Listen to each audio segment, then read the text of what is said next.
when I predicted that Oyetola will win the election, and it turned out the way it turned out, they called me names, they said all kinds of things.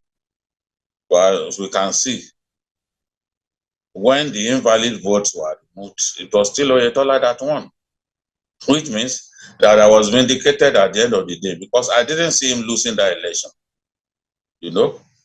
But where people who vote up to 10 p.m. and they were not properly monitored, and some of them didn't have PVCs, they bypassed the BVAS and they continued to vote. We saw the outcome. But BVAS stepped in again. The BVAS report showed us all the negative things that happened in that election.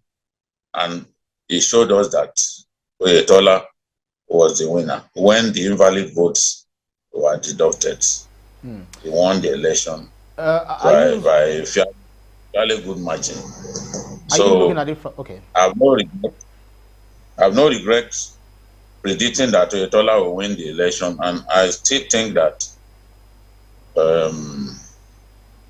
given all that panned out, my judgment was right.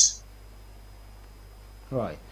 So are you not also looking at it from an angle, because the producer was trying to make me understand that if you look at the Electoral Act, it says if they are overvoting in anywhere, any polling unit or any ward or anything, then that vote cast, the total vote cast there should be cancelled.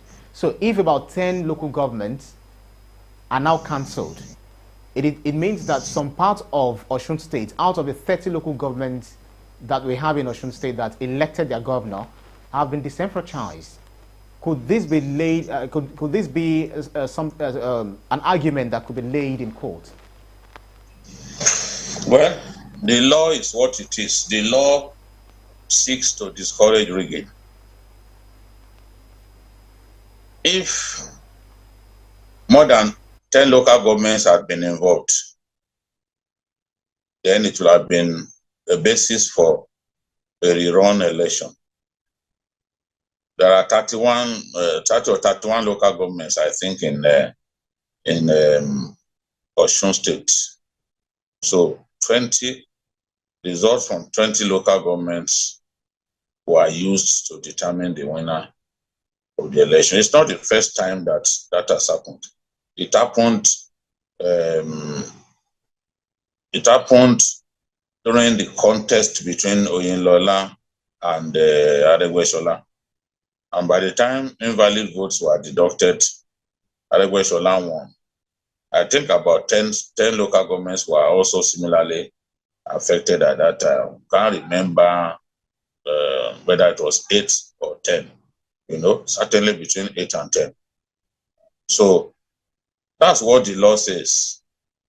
We can't continue to have election rigging in our country. Let the people freely choose their leaders. And if we said we are going to deploy technology to help us in our electoral process, people should not bypass technology. We want human interference in the process to be as minimal as possible. But as we have seen, how can we have overvoting in more than 700 polling units? I mean, it's crazy.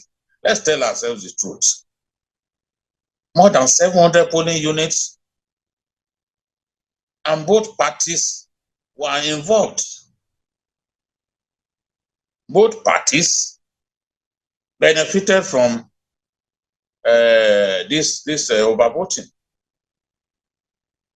But at the end of the day, all those efforts came to nothing. That is good. Wherever you snatch ballot boxes, wherever you get involved in other forms of violence, wherever you do vote rigging, your efforts will come to nothing. That is what the Electoral Act stipulates. We are all happy when the Electoral Act came out. We can't now complain when judges fully implement the Electoral Act, fully use the Electoral Act in coming to judgment. We can't complain because we saw that stipulation in the Electoral Act that where there is overvoting, results will be cancelled. It's there. So, and this overvoting, even INEC could not deny that there was overvoting, because their own documents that they brought before the tribunal showed serious overvoting in more than 700 polling stations. Abba. What kind of people are we? What kind of people are we?